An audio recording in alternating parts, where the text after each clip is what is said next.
So you recently bought a cycle, and along with the cycle, you got home a truckload of questions that have been scrambling your brain throughout.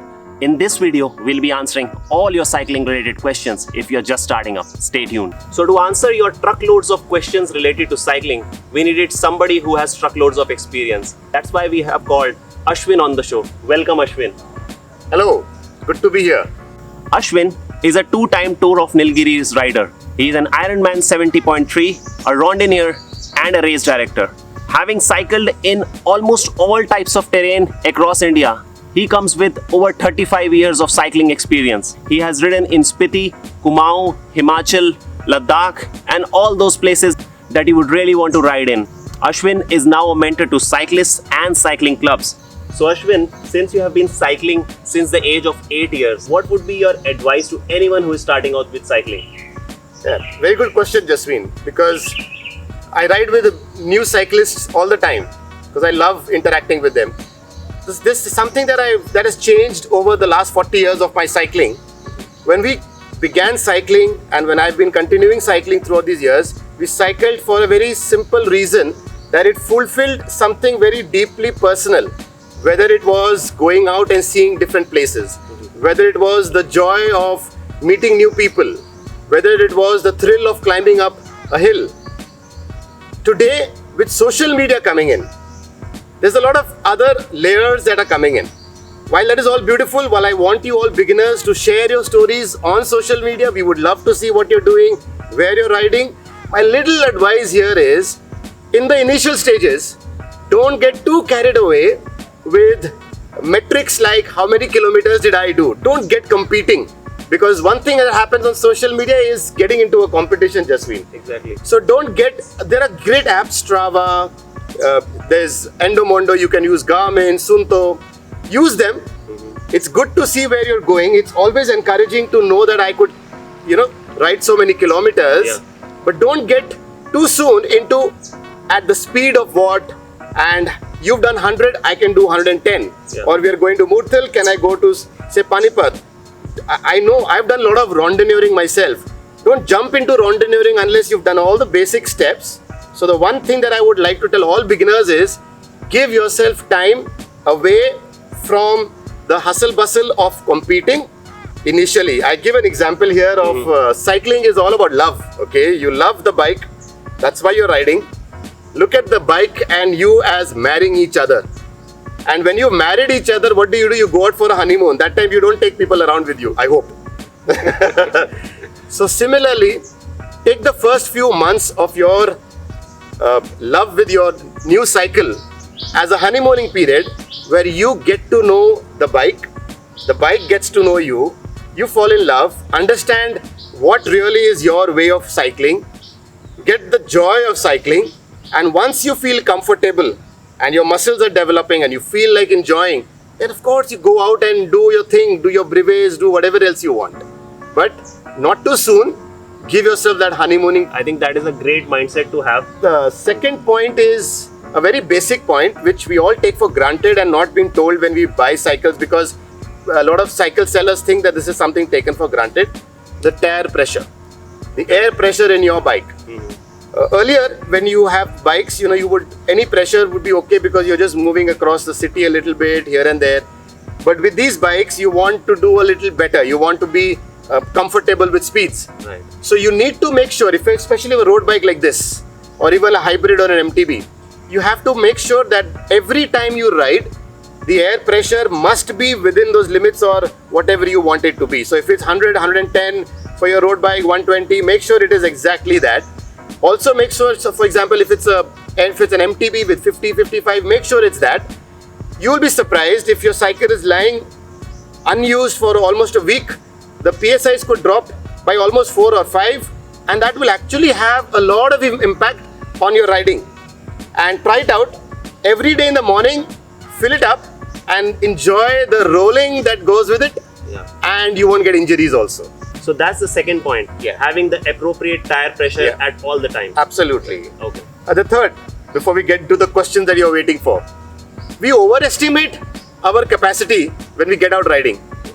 What happens is many times freshers who are just beginning out cycling because we wake up at such an early hour, maybe 5 o'clock, 6 o'clock, we're not used to having breakfast, we just get onto the cycle, at the most water or some kind of a drink, and we get out.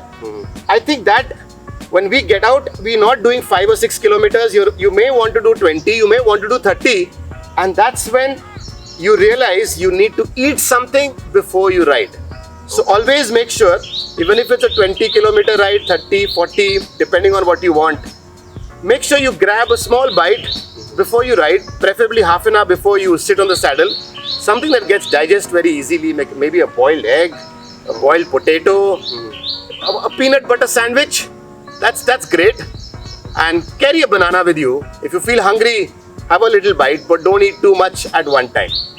So there you are, the 3 things that I would like to share with all beginners. First, enjoy social media, do share, but don't get sucked into data and speed and competition with others. Get to love. Each of us has a different riding style. Second point will be about making sure the tire pressure is up to the mark that you wanted, that's written on the tires every day in the morning. And third, you are up to the mark with your belly, with something to eat, little, not too heavy, but don't start riding on a hungry stomach.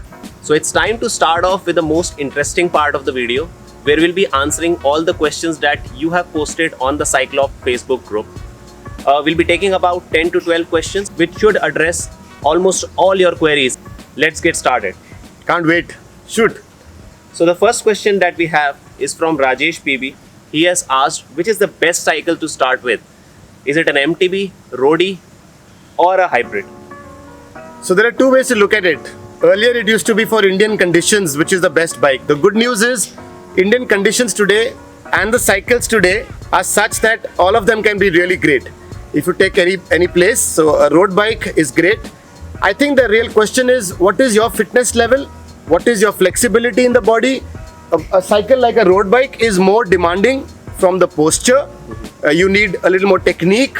So if you really have a feeling that you're flexible, you don't have back issues, and you're really up to it, then you should go in for a road bike. Otherwise, I would recommend definitely a hybrid or an MTB. Again, an MTB only if you really want to either lose a lot of weight and use it as an exercise, maybe. But a hybrid is a great place to begin riding with, because if you're looking as a beginner, if you have to graduate, you can graduate either ways. Right. MTB for off-road or road bikes for speed. The second question that we have is from Dominic Marks. He asks, why does my bum pain while cycling? You're not the only one who's got a pain in the ass, okay? Yeah. We all have. Yeah. I think like every muscle, you're suddenly starting to put that muscle, the muscles of your bottom. Yeah. Those glutes are suddenly getting worked a lot. So if you've been inactive in a particular muscle, for example, you've not walked for too long and you do a 10-kilometer walk, you get a little cramp and it feels a little tough, and so your muscles in your bums are getting used to sitting on that saddle. That is a punishing saddle. Most bikes have that saddle which is not very comfortable, but it's good. So eventually what's going to happen is your bum is going to get really rigid and hard, but that journey from being what it is today to being nice and hard is a little painful. You bear the pain in the ass. Okay, so I have 2 questions to that. How much time will it take for one to get used to that cycle seat or that saddle? Yeah, again, it will depend on your own body and how much you frequently ride, but if you're riding preferably every day or every alternate day, for something like 15-20 kilometers, that's what is recommended for beginners. I think within a month you should start feeling better. Okay. And but don't start feeling it how it feels. It'll feel good after some months. Okay. But the pain should go away within a month. But and again, it depends how frequently you ride, not on and off. I hope you're not a weekend rider alone. Beginners, just being weekend riders, weekend warriors, it will not really help. Okay. And the second follow-up that I had was, do we really need to invest in a foam seat? Does that really help? The gel seat you mean, right? Yeah, so I know a lot of beginners have that gel seat. So there are pros and cons. Understand this. As a rider, eventually you want your bumps to be nice and hard. So the longer you remain on those gel seats, they are soft. They're not going to make your bums really hard. Also, the problem with those gel seats are, you could start skidding and sliding Okay. off them. And especially if it's wet, it's raining, you may start slipping off it, which is not really good.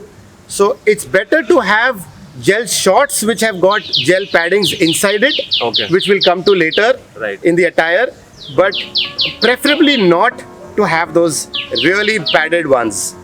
Okay, got it. Let's move on to the third question, which is from Praveen Joshi. His question is, why I am not able to ride long? Can you advise on that? Yeah, I know. I think this is a topic on its own, but yeah. Yes, a lot of each of these questions, when I went through all of them, they're really beautiful questions. I had those questions many years back. But each of those questions have a depth which is really long. But we are trying to cover today as many quick answers. You can get short answers. So yes, coming back to your question about how do I ride long. So to ride long, I'm assuming long means 30, 40, 50 for a beginner, or more, maybe 100 is what I'm looking at as long for a beginner. I think if you're not able to ride long, here are some of the reasons. One, of course, could be the posture. A lot of times our saddle height, the seat, is very low. When it's very low, what happens is, if I can go a little back and show you, what happens is my knee will just keep moving this much. So it's not even being stretched. So if I'm not keeping a very high seat, my knees are not being stretched, lactic acid is being built up. Okay. What you get tired because of is lactic acid buildup, and for that you really need good flow of the blood, which happens when your knees and your legs are really stretched. So there is a bike fit. Hopefully you can do a bike fit video sometime. Yeah, we'll be doing that and shortly. help that with people. But one reason could be your saddle height is really low. So if you're sitting on the seat and while sitting on the seat you're able to touch the ground, then it's already low. Okay? Yeah, so what happens is if you're sitting on the seat and both your feet are touching the ground, is what we used to ride when we were kids, then that's not the right height. If you're sitting on the seat, at the most when you tilt, one foot should touch the ground. Okay? But again, a bike fit will tell you, but yes, one is that. Posture, definitely, if you're slouched a little too much, your back should be straight, okay? The other thing that could stop you from riding long is proper nutrition. As I said, you need to eat little before your ride. Start eating a little bit before your ride. Have a little thing every 10, 15, 20 kilometers, maybe 20 kilometers, 25, a little bite. A protein bar maybe if you want, 30 kilometers when you're really hungry. Here's another thing I want to add for beginners. Two things about eating and drinking. We were discussing this the other day, Jasween. Eat before you're hungry and drink before your mouth goes dry. The reason is it takes time for your body to bring that into your system, and you're riding all the time. So if your already mouth is feeling dry, you've already crossed the time, you should have had water long back. So start sipping water even when you're not thirsty, not too much. Sip at a time.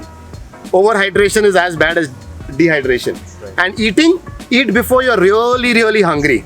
Okay, small bites, 20-30 kilometers. And the third thing, practice. If you want to go long, you cannot go from 0 kilometers to 100 kilometers in a month. Of course you can, a lot of people have done it. But if you want to do it regularly and healthily, give it time. Do the 10s, then 20s, then 30s, then 40s. Be there. Look at it just like gymming. You don't take a gym, you're a gymmer yourself, you know. You don't take a heavy weight and on day one I want to lift that weight, right? Yeah. It feels good on social media that I've done 100 kilometers, but do all the other ones in between. The summary is 3 points. First is having the right bike fit. Second is taking care of your nutrition. And third is taking it slow. Graduating. Practice, right? give it time. The fourth question that we have is from Vrati Sharma. She asks whether I'll be able to catch up with other members in the first group ride. I think we have covered a little bit of But it in I the think last I would question. still like to add for Vrati. Vrati, I hope you don't play the catch-up game. Okay, that's what I want to share with a lot of people over here. I hope we don't play the catch-up game. Here's a simple rule. We're all very different type of cyclists. We all have our own speed, which is our natural comfort level. You can obviously train to increase your speed. But initially go with what is your comfort level. Train to go up with higher if you want to.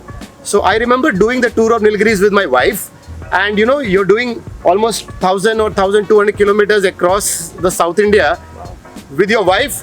But throughout those 7 days, I was not riding with her. contrary to what people would feel that you should ride together to be safe. Because we realized she has a different riding style, I have a different riding style. So Usha would go at her pace, I would go at my pace, we would meet at places and say hello to each other. So all your riding life, ride at the pace that suits you. Don't worry about people, You'll find somebody who rides at your pace. And I think understanding one's own pace, that will also take time, right? Comes with the more time you spend, and you will feel good. You will feel, I like this pace. Yeah. I've seen you. Yeah. You've done even 30 kilometers average speeds. You've done amazing. But eventually you'll come down to realize I enjoyed at this level. Right. So I hope all of you are riding to enjoy. If you're cycling to train for races, then this is not for you. Then you train hard, okay? Go and train. But for the majority who are riding to be happy, to enjoy, to be fit, then you should be happy with the style that you have. Enjoyment is the key here. Absolutely. Enjoying your cycling. Yeah. Okay, so we move on to the sixth question, which is from Arvind Mohan. And this is a very interesting question that I've heard multiple times. You got such an expensive cycle and you didn't even get a stand along with it. I know. Arvind, you know what? There's a funnier question and a funnier answer, Arvind, than everybody else. I have a road bike. So when I took my road bike to the cycle dealer here, and I said, the brakes are not feeling good. I want them changed because they're not hard.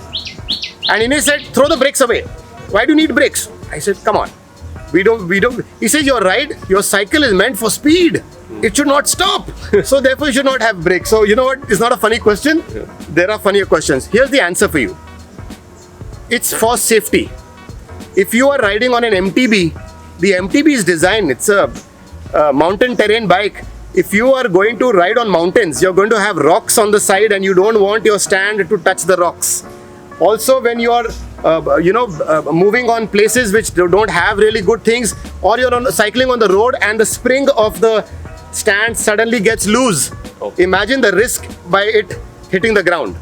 And if you're riding a road bike, road bikes, especially when they're on turns, the speed is so high that your banking, the angle that you have is really sharp, especially when you're coming down a hill. You're a motorcyclist, you've ridden all over the country. Yeah. You understand on motorcycling also, on curbs when you bend, your stand actually touches. Definitely. Yes, you've had that many times. On the lean. On the lean. Yeah. Similarly, on the lean is with the cycle. And when you're on the lean, you don't want your cycle stand to be touching and putting it off balance at that speed. Okay. So it's primarily because of safety. It's not adding much value. And also when you're on a ride, just like this, you can always find something to lean your cycle on. I think a lot of people want a cycle stand primarily because at home, where do we put it? Right. Lean it wherever possible, okay? Having said that, if you feel comfortable with the stand, there's nothing wrong with it. But be aware of the risks and manage them. Okay, I think that answers that question. So we'll move on to the seventh one. It is from Shaz Zamha. I hope I'm getting that name right. The question is, how many kilometers daily should I ride to lose weight? That's a question that has been asked multiple times. Yeah, you know what? Even 100 kilometers a day, you will not lose weight. If you're riding to 100 kilometers to have chole bhature or pakode chai at Khan Market, what we do in Delhi. Okay, so I hope you got the answer that just cycling alone with a number of kilometers is not going to get you to lose weight. I'm sorry to break the myth for all of you. Yes, people have lost weight cycling, but they've also done the other things right, which is about the nutrition that you're having, what kind of food you're eating. So you have to control your diet, do a lot of hydration. Your dietitian, nutritionist, everybody else will tell you, and you also know. So your cycling can only lose you weight if you're doing the other things right, okay? And having said that, how many kilometers, if I have to answer that, will again depend on how many kilos you want to lose.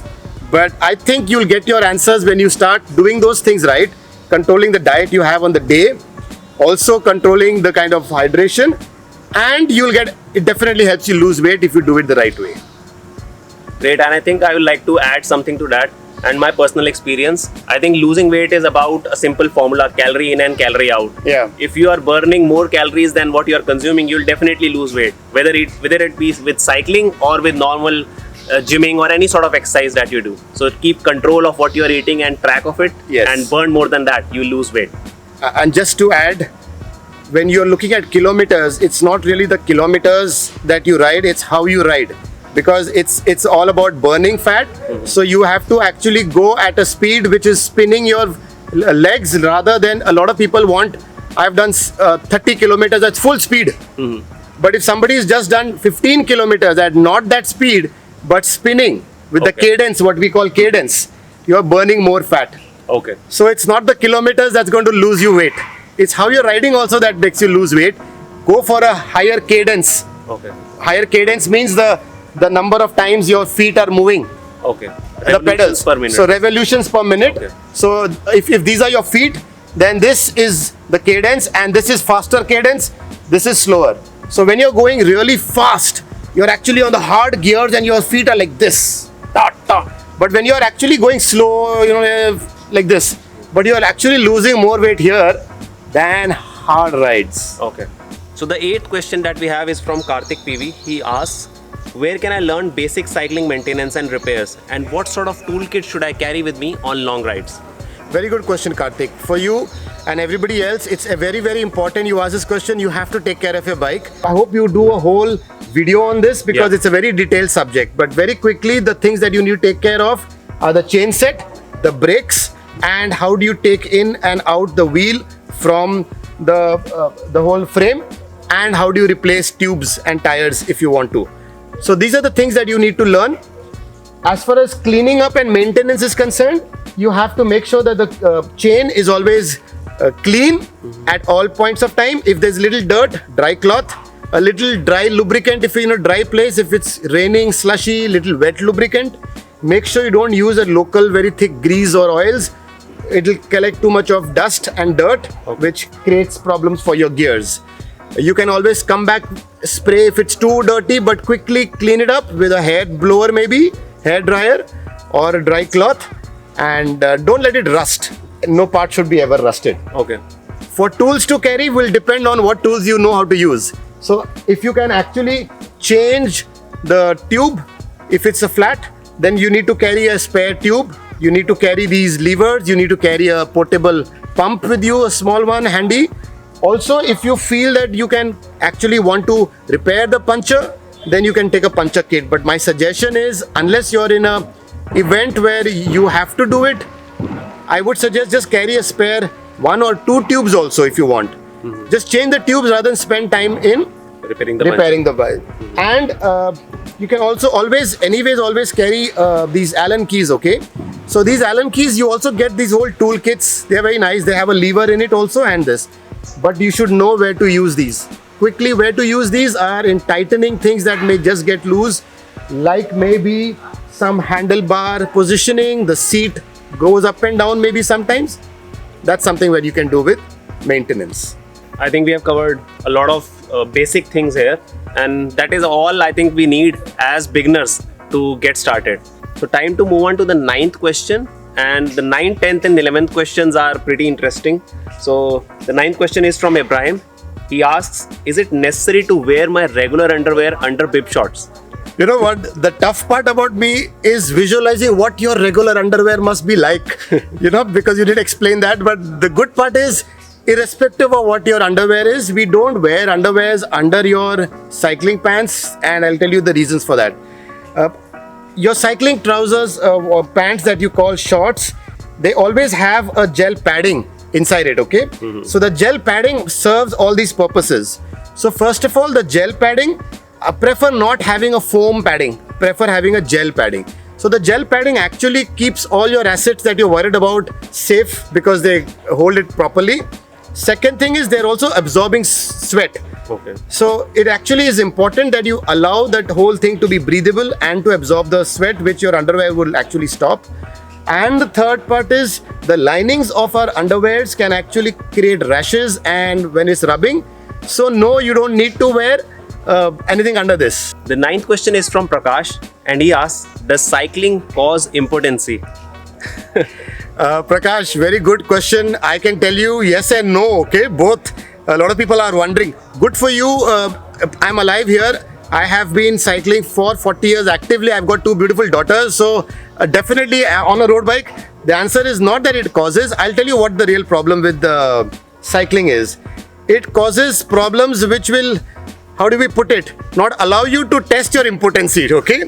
There is a perineum part of our organ, and if that perineum is under stress, if the seat position is such that perineum is under a lot of pressure, then it can go numb. And if it goes numb, if you're going numb between your legs, you're not going to know whether you're potent or not, okay? So here's the thing. Saddle position being correct is important. Wearing the right kind of gel shorts is important. Your riding posture is important. And the way to know that it's causing problems for your life is going to be whether you're getting numb between your legs. If you're getting numb between your legs, you need to check all these what I've just mentioned. If not, good luck, go test your potency. So basically, the short answer is get the right bike fit. Yeah, so we'll be discussing that later in one of the next videos that we do. Time for the last question. One of the most important questions here in the lineup. Whether cycling attire is must. Whether cycling shoes are must. So anything related to cycling that we wear, is that really important? This has been asked by Rajan Natarajan. You know, I think a lot of this is coming because of social media and because of riding with a lot of people and because of availability of fancy stuff like this. I think the answer will come when you ask each individual component that you're talking about what the utility is. So why do we wear these gloves? Because obviously it looks good, but the thing is because they've got little paddings here which could help you on long rides. On a short ride, you don't even need gloves, okay? Also, what I would definitely suggest is having something like this. You need transparent glasses. Unless you're wearing sunglasses, you need transparent glasses because you don't know what dirt suddenly goes into your eyes, and that could be very damaging. These cycling t-shirts, jerseys, what we call, the big reason that you wear them, one is they're breathable, and the other is you've got these pockets in between where you can actually stuff a lot of your stuff. When you're talking about stuff, I want you to carry two things always. I know you carry your cell phones. A lot of us just carry the cell phone in our pocket. Don't do that. I've lost a couple of cell phones because of the body salt that goes with the salt, with the sweat. So when you sweat, the body salts and that sweat go into the small pores, which is even the charging side of your mobile. And the charging port of your mobile can get spoiled because of the sweating. Oh, never imagine that. Yeah, so it's not just the rain that you have to protect from. It's your sweat that is actually damaging. So if you got a pouch in front of you and all, fine. But if you're carrying your mobile on your jersey, put them in a wrap. Also today, in these days, the thing that you have to anyway carry is a bottle of sanitizers. No matter what you do, carry this with you. I've already talked about bib shorts, or cycling shorts, gel shorts, really must, helpful. If you're talking about cycling shoes, then I would suggest those are optional because what they do is basically give you faster speed because you don't lose that grip or you don't slide through it. Also, when you're not just pushing it, you can actually pull the pedal up from the other side because it's locked. Okay. So that's a different category together. I would suggest for beginners, you can stay away from them. But if your question about cycling shoes means something like a sports shoes versus Crocs and slippers, then I'm sure you understand you must wear proper cycling shoes. The one thing that I still want to talk about with a gear that is a must, all of these are optional, is a helmet. You really need to save your head. I know there are lots of theories, a lot of reasonings you can have. I've stopped arguing or debating with people who say I want to have fresh air. I love it, but I've ridden for so many years and I've ridden with so many people. I've seen what happens without a helmet. God forbid something like that happens. Let's not even discuss this. You should have a helmet on no matter what. So those were the 10 questions that we picked up from your comments on the Cyclop Facebook page. I hope you got your questions answered here. And I think I like to thank Ashwin for joining us and answering all those questions in detail. It's great to have somebody with that much of experience and addressing all those questions and sharing all that knowledge with us. So guys, I hope you like this video. This is the first video in the beginner cyclist series that we have made, and we'll be pushing out new videos pretty often now. And it was great to collaborate with Fast&Up for this video. Fast&Up offers energy drink mixes, salt tabs and nutritional supplements for runners, cyclists and all sort of endurance athletes, so that you guys stay energized during your workout and say bye-bye to all those painful muscle cramps. Check out a link to the website in the description box below. Bye-bye.